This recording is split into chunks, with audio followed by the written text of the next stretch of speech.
purists are going to absolutely lose their minds, because Honda is about to pull off the most controversial stunt in modern automotive history. For over 15 years, fans have begged, pleaded, and practically thrown their life savings at dealership doors for a proper successor to the legendary, high-revving, rear-wheel drive S2000 Roadster.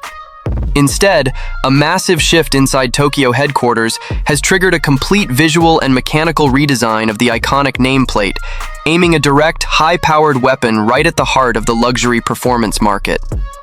If you think the return of the Acura Integra caused an uproar, wait until you see how Honda plans to use this moniker to permanently disrupt the compact sports crossover segment. But before we break down how they managed to squeeze sports car handling into a taller chassis, you need to understand that this machine hides a devastating mechanical compromise under its aggressive bodywork. We will uncover exactly why this specific design choice could either be a strokes of genius masterpiece or the ultimate betrayal of the S2000 legacy at the very end of this video. Look closely at the aggressive silhouette, and you will see that Honda completely ignored the standard crossover rulebook. Up front, it sits incredibly low with a menacing full-width LED light bar framing sharp angular air intakes that look straight out of the Civic Type R parts bin. The traditional long hood, short deck proportions of the original Roadster have been cleverly re-engineered into a fastback, coupe-like roofline that aggressively slopes toward a muscular rear stance. It trades the simple, minimalist design of the 90s for massive, flared wheel arches wrapping around 21-inch lightweight alloy wheels. Even the paint options are engineered to demand absolute attention, shifting from deep, metallic tones to a striking champagne finish under direct sunlight. This is an assertive, high-performance stance built specifically to steal buyers away from German heavyweights like the Porsche Macan and the BMW X4M. Honda is trying to prove that high-riding utility does not have to mean sacrificing the raw, visual drama of a low-slung performance car. Step past the flush-fitting door handles, and the interior layout is a radical departure from anything currently sitting on a dealership lot. The cabin is built entirely around what engineers call the Honda Intelligent Core, an advanced digital environment anchored by a massive 14-inch curved touchscreen that flows seamlessly into the driver instrument cluster. 64-color ambient lighting traces the contours of the doors, illuminating deep bucket sport seats equipped with a unique spine-mapping lumbar support system. If you are enjoying this deep dive into the absolute bleeding edge of automotive design, take a quick second to hit that subscribe button and smash the like button right now so you never miss our daily breakdowns of the world's most disruptive machines.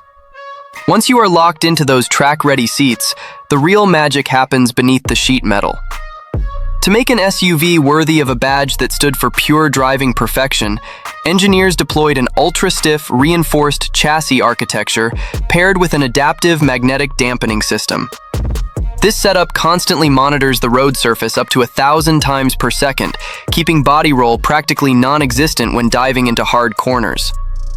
Powering this machine is an advanced EVT Sport hybrid system, combining a ferocious 2.0-liter turbocharged four-cylinder engine with dual high-output electric motors mounted on the axles. This setup pumps out a combined 420 horsepower through an intelligent all-wheel drive system that can vector 100% of the torque directly to the rear wheels.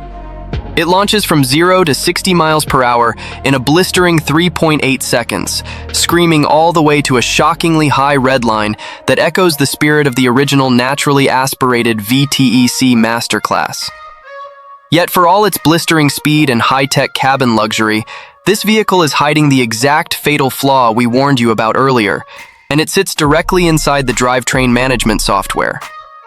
To achieve maximum efficiency and meet brutal global emissions targets, Honda coupled this high-revving powertrain to an electronically controlled, simulated variable transmission.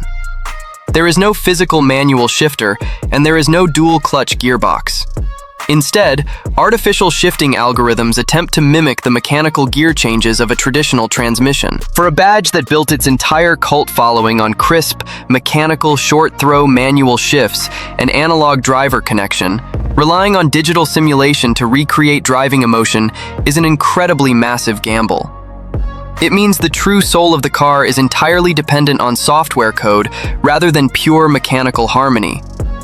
Honda created a beautifully fast, highly practical daily weapon. But by sacrificing the manual gearbox for an SUV body style, they may have built an incredible crossover while permanently alienating the very purists who kept the S2000 legend alive.